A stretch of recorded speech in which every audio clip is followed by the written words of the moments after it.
On parle du salut, pas Dieu. De leur salut. De leur salut, de leur délivrance, de leur esprit, pour que leur esprit soit délivré. Vous allez voir, même ceux qui se disent enfants de Dieu sont partagés. Oui, le jour qu'il y a match, Le jour qu'il y a match, l'église est vide. même les pasteurs, tu vois un pasteur, il y a même ceux qui disputent âprement avec leurs femmes à la maison, les enfants discutent la télé avec les femmes, avec les enfants, la télécommande. Mais tout le monde est enchaîné là-dedans. Il y a une force, une magique. puissance. Donc, ces acteurs-là, la grande majorité, c'est les démons en chair.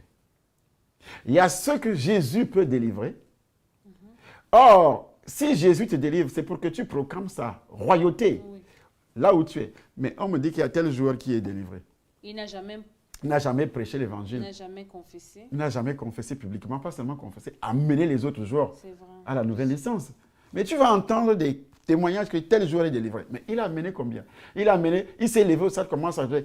Il faudrait que vous naissiez de nouveau. Parce que Dieu veut que tout le monde soit sauvé, parvienne à la connaissance de la vérité. C'est par nous que le monde entier doit connaître, doit avoir la révélation sur le mystère de Christ. Que le monde entier est condamné. Il faut que tout ce que nous faisons sur la terre est éphémère, c'est passager. Il y a un royaume éternel quelque part. Et pour entrer dans ce royaume, il faut d'abord au préalable naître de nouveau. Si tu n'es pas né de nouveau, donc chaque enfant de Dieu porte cette mission. Donc si tu n'es pas enfant de Dieu, tu ne portes pas cette mission. Alors si tu ne portes pas cette mission, tu n'es pas aussi enfant de Dieu. Ce n'est pas seulement le pasteur qui doit prêcher. Allez et annoncer la bonne nouvelle à toute la création. Avant de passer à une autre question, homme de Dieu, j'aimerais un peu attirer votre attention ou bien l'attention de ceux qui nous regardent sur quelque chose que j'ai constaté. C'est qu'on peut naître démon en chair ou on peut le devenir.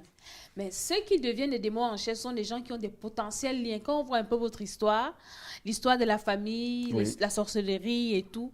Donc, vivement que ceux qui savent que dans leur famille, il y a des liens de sorcellerie, ils doivent chercher le Seigneur et chercher la délivrance de peur de devenir démon en chair. Démon en chair. Parce que le diable commence à le diable peut loger un esprit dans ton corps. Parce qu'il y a déjà des connexions, des liens, des connexions, des consécrations. Que lui, il peut utiliser. Que lui, il peut utiliser, qu'il maîtrise. C'est pourquoi, dans l'ensemble, quand tu regardes la vie des Africains, ils sont beaucoup plus attirés par les fétiches.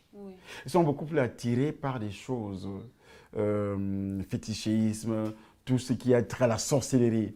Chaque Africain, les origines sont d'abord très démoniaques. Les pratiques, comme le vaudou, comme les traditions, comme les coutumes, nos coutumes sont tellement hautement. Parce que ce qu'on appelle la sorcellerie, qui n'a rien à voir avec le satanisme. Parce que dans la sorcellerie, on ne gère pas la cité, on détruit la cité. Mais dans le satanisme, on gère la cité. C'est pourquoi, chez les Blancs, les Occidentaux, c'est le satanisme. Et chez les Africains, c'est la sorcellerie. Donc la destruction, la jalousie, la haine entre eux. Et les Blancs, les Occidentaux, qui ont la gestion de la cité avec leur satanisme, ils gèrent les Africains. Ils connaissent déjà cette faiblesse. C'est pourquoi il y a plus de coups d'État en Afrique. Donc les Africains, ils sont dominés par les petits esprits dominateurs. Voilà. Pendant que les Occidentaux, ils ont... Non, les petits esprits méchants. Les esprits méchants. L'Africain est né méchant. Pas né, il a ça. Dans le sang. Des démons en chair. Il a ça dans le sang. Et maintenant, donc, c'est pourquoi il y a la trahison entre les Africains. La méchanceté. La méchanceté, c'est quoi? Par exemple, ici en Europe, en Occident, ils savent qu'ils doivent développer leur pays pour le bien fondé de toute la société et aussi les enfants qui vont naître. En Afrique, c'est la destruction, c'est la méchanceté. On te donne, par exemple, un ministère à gérer, tu ramasses tout le budget de ce ministère, 1000 milliards, et tu disparais avec. Pour amener où? En Europe encore. Voilà. Donc, ça, ici, c'est la gestion, les démons dominateurs, la gestion de la société, c'est le satanisme.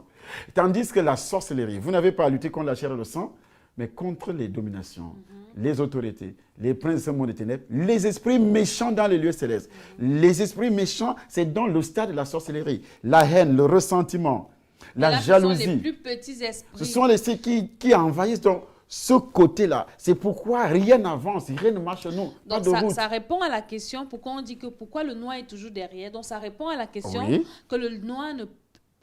Je ne veux pas condamner le noir. Le noir converti peut, oui. Le noir converti Mais il faudrait également qu'il soit délivré. Qu'il soit délivré. De la puissance de Satan, qui passe par des liens. Oui. Selon Actes chapitre 26. C'est pour ça que les noirs ont le rejet. Voilà. Actes chapitre 26, à partir du verset 17, qui dit « J'étais suscité du milieu de ce peuple vers qui je t'envoie, afin que tu leur ouvres les yeux, qu'ils passent des ténèbres à la lumière et de la puissance de Satan à Dieu. » C'est ça le problème. Il y a trop de foi en Afrique. Mais pourquoi il y a tant de problèmes, tant de pauvreté, tant de misère? Mais il n'y a plus d'église en Afrique. Les gens croient beaucoup plus en Afrique. Oui. Mais ils ne sont jamais sortis de la puissance de Satan. Ils sont sortis des ténèbres à la lumière, mais ils ne sont jamais sortis de la puissance de Satan. C'est ça le problème. Là, regardez un pays, par exemple comme le Cameroun, comme le Congo, Brazzaville, le Congo-Kinshasa, la Côte d'Ivoire, où il y a des grands hommes de Dieu, de renom. Des pays très riches. Des pays très riches. Mais regarde ce qui se passe dans ces pays-là. Pourquoi il n'y a pas ce changement que Christ peut apporter dans un pays? C'est parce que tout le pouvoir de Satan continue. Certains sont sortis des ténèbres à la lumière, mais la puissance de Satan continue à travailler à base des liens. C'est donc ce qu'on appelle la sorcellerie. Des générations. Des générations. Ce qu'on appelle la sorcellerie. On va suivre ça, nous sommes encore dans nos débuts. Merci, docteur.